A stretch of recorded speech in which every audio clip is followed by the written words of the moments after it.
Nama saya Gervasius Nicholas Tristan dengan NIM 152222074. Pada kesempatan kali ini akan mempresentasikan hasil studio perancangan arsitektur 5 Urban Regeneration rancangan bangunan multiguna berbasis isu di Kota Bandung dengan judul Kalko Lifestyle Center One Stop Urban Hub. Lokasi perancangan berada di Jalan Kebon Kawung, Pasir Kaliki. Site perancangan berada tepat di sebelah stasiun Bandung yang ramai dan produktif. Kawasan ini juga menjadi titik pertukaran moda transportasi dari kereta api ke angkot, transportasi online, ataupun jalan kaki, namun belum terintegrasi secara tertata. Kota Bandung juga dikenal sebagai kota kreatif dengan komunitas kreatif yang beragam. Pada lokasi site sendiri, keberadaan PKL sangat banyak dan belum tertata, sehingga mengganggu arus lalu lintas. Dan kedekatannya pada stasiun, menjadikan kawasan ini ramai wisatawan lokal dan mancanegara, namun fasilitas penunjangnya terbatas dan tidak terintegrasi. Terdapat 3 isu utama, yaitu konektivitas dan mobilitas terkait SDG 11, inklusivitas terkait SDG 5 dan 10, dan pengembangan ekonomi kreatif terkait SDG 1, 4, dan 8. Untuk isu yang pertama, konektivitas dan mobilitas, terdapat 2 desain kriteria, yaitu transit hub terpadu dan integrasi KAI. Untuk transit hub terpadu, terdapat beberapa performance requirement seperti pemisahan sirkulasi ruang tunggu, aksesibilitas pejalan kaki, integrasi informasi dan navigasi, dan fasilitas parkir sepeda. Sedangkan untuk integrasi KAI adalah koneksi fisik langsung, jarak tempuh, dan orientasi visual. Selanjutnya untuk pengembangan ekonomi kreatif terdapat 4 desain kriteria, yaitu wadah dan penataan PKL, local showcase, creative hub, dan edukasi produktif. Untuk wadah dan penataan PKL, performance requirements-nya adalah PKL modular, ruang transformatif dan adaptif, dan infrastruktur higienis. Untuk local showcase, performance requirements-nya galeri brand lokal, galeri trend thrift Bandung, dan juga pusat kuliner. Selanjutnya untuk Creative Hub, performance requirements-nya ruang publik fleksibel, ruang aktivitas dan pop-up creative store, perpustakaan, dan juga coworking space. Kemudian untuk isu inklusivitas, desain kriterianya kenyamanan komuter dan one-stop area. Untuk kenyamanan komuter, performance requirements-nya jalur taktis, ramah disabilitas, dan kenyamanan keluarga. Sedangkan untuk one-stop area, performance requirements-nya adalah tempat menginap dan pusat kuliner dan oleh-oleh. Pada perancangan ini, teori yang diterapkan adalah third place theory, di mana dapat menjadi suatu ruang netral tempat berkumpul dan berkegiatan secara informal melalui ruang transit, kuliner dan karya lokal, produktif dan kreatif hub, dan ruang publik aktif. Sehingga disusun desain konsepnya adalah Urban Weave One Stop Urban Hub dengan 4 poin utama, yaitu shopping and local showcase center, transit hub, creative and productive space, dan hotel budget. Berikut adalah untuk activity mapping dari pengguna perancangan. Kemudian adalah untuk program ruangnya.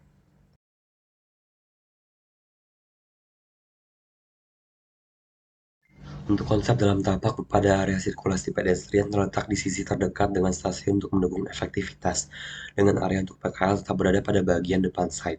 Selanjutnya, area sirkulasi kendaraan dipertahankan di bagian depan agar tidak mengganggu aktivitas dalam site, bersama dengan transit hub. Sedangkan aktivitas utama perancangan berada di bagian belakang sehingga lebih terpusat dan tetap dilalui oleh pengguna dari stasiun ataupun sebaliknya. Berikut adalah gambaran meshing pada site, sirkulasi kendaraan pada sisi depan, sedangkan pedestrian pada sisi terdekat dengan stasiun. Dengan meshing, bangunan menghindari kesan terlalu menonjol dan mengikuti bentuk dari stasiun itu sendiri. Kemudian untuk meshing development-nya dimulai dari bentuk awal yang menyesuaikan tapak, lalu dibagi berdasarkan fungsinya, selagi juga membuka akses ke stasiun. Kemudian menciptakan satu ruang publik yang dekat dengan akses stasiun, menciptakan natural ventilation pada meshing yang besar dan hotel tower, dan memberi ruang untuk sirkulasi kendaraan di depan. Selanjutnya memberikan pengalaman ruang dengan membuat open space yang diciptakan berbeda-beda pada setiap lantainya. Kemudian secara fasad menggunakan second skin pada sekeliling bangunan sebagai respon terhadap iklim tropis, terutama karena banyak penggunaan kaca pada fasad. Second skin dibuat bergelombang untuk menciptakan kesan dinamis dan dengan kemiringan tertentu ke arah sisi matahari terik untuk mengurangi intensitas matahari.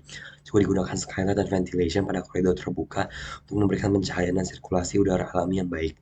Atapnya juga digunakan slanted roof sebagai respon terhadap iklim tropis dan memberikan aksen menarik serta menunjukkan integrasi terhadap stasiun, di mana secara umum bentuk bangunan dan fasad cenderung memiliki bentuk sederhana dan tidak mendominasi dan memberikan kesan familiar pada sekitarnya, khususnya pada bangunan dan stasiun. Berikut adalah zoning bangunan dari lantai 1, terdapat transit hub, fasilitas komuter, zona komersial, zona PKL, dan ruang terbuka. Lantai 2 hingga 4 terdapat zona komersial, productive spaces, dan ruang terbuka. Lalu selanjutnya lantai 5, 6, dan 7 adalah area hospitality yaitu hotel dan juga ada ruang terbuka. Berikut juga secara sirkulasinya, sirkulasi kendaraan difokuskan pada bagian depan dan masuk ke basement, dan akses ke stasiun berada pada sisi kanan, sirkulasi secara vertikal menggunakan lift dan juga eskalator. Selanjutnya berikut adalah untuk site plan-nya.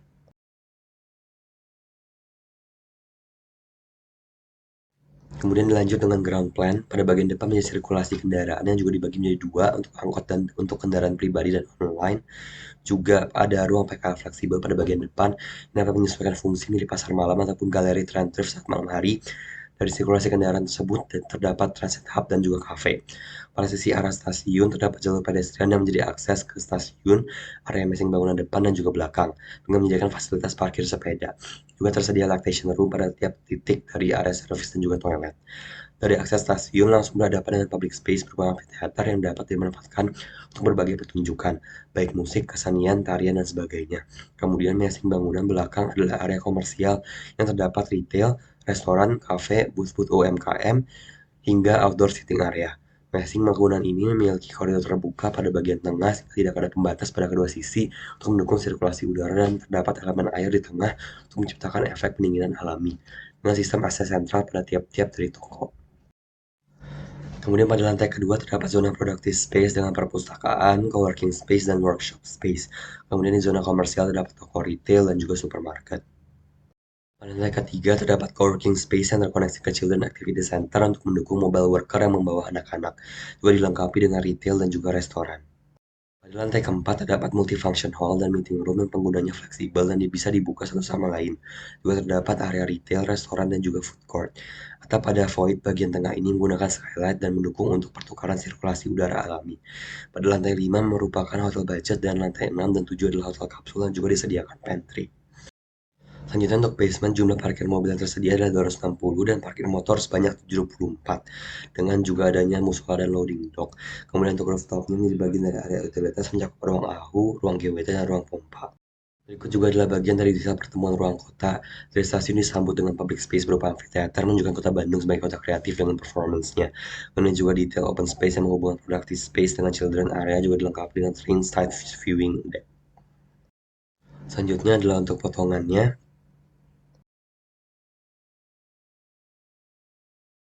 Kemudian untuk tampaknya,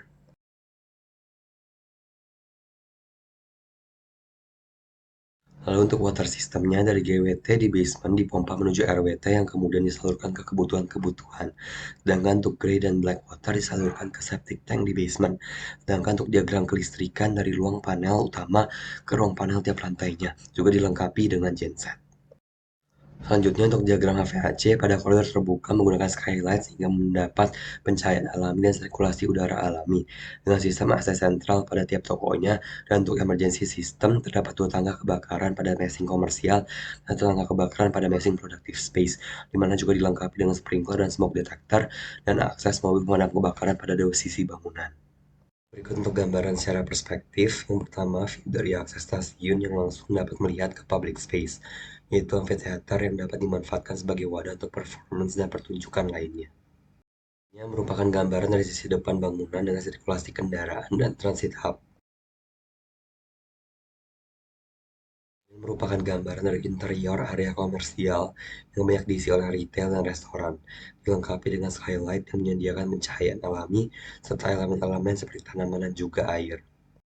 Pembuatan gambar render tersebut di-enhance menggunakan AI.